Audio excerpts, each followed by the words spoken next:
존경하는 시민 여러분, 송유인 의장님과 동료원 여러분, 그리고 허성근 시장님과 공무원 여러분 반갑습니다. 김형수 의원입니다.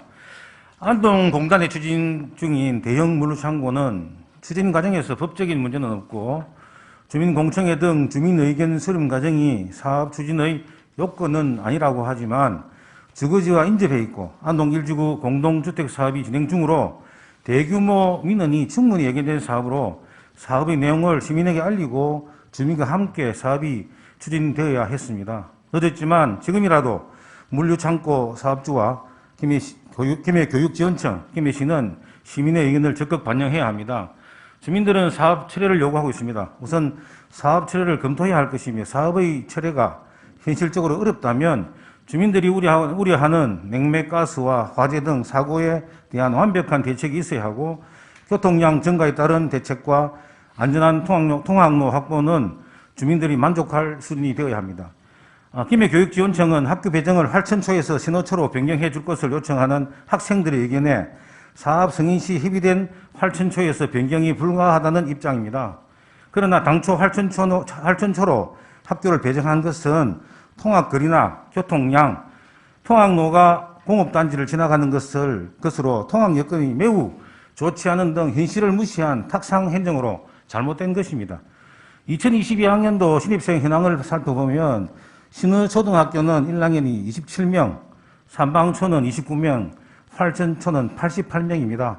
신규 공동주택의 입주가 시작되기 전인 지금도 활천초는 과밀 현상을 보이고 있습니다. 인근 신호초는 학생 수 부족으로 한 반에 13명, 14명으로 겨우 2반을 편성하고 활천초는 22명으로 4급을 편성했습니다. 그래서 지금이라도 인근 신호초와 삼방초의 학생 수와 빈교 시수를 정확하게 파악하고 신호초로 학교 배정을 원하는 학생들은 신호초로 학교 배정을 해야 합니다.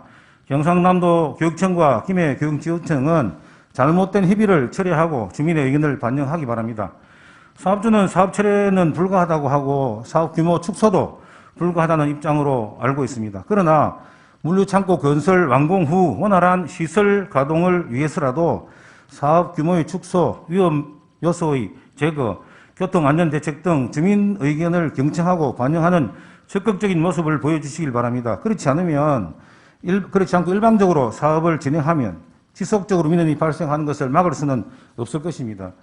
김해시는 지금까지 사업주와 교육지원청과의 협의 등 많은 주민 의견을 반영하기 위해서 노력해온 것은 알고 있습니다. 그러나 그 결과는 시민들의 요구가 거의 반영되고 있지 않습니다.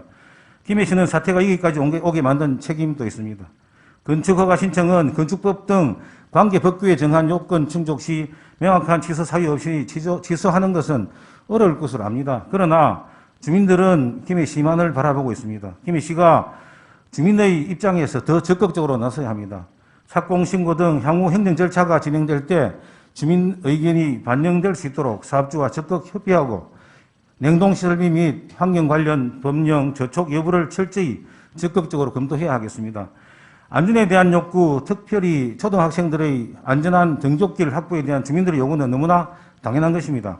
사업주는 주민의 입장에서 다시 검토하고 주민의 요구를 받아주시기 바랍니다. 김해시와 김해교육지원청은 법규와 기존 협의를 이유로 주민의 의견을 무시하는 것이 아니라 시민의 당연한 요구를 적극 반영하여 주실 것을 다시 부탁드립니다. 경청하여 주셔서 고맙습니다. 예, 김형수 의원님 수고 많으셨습니다. 고속으로 돌아가 주시기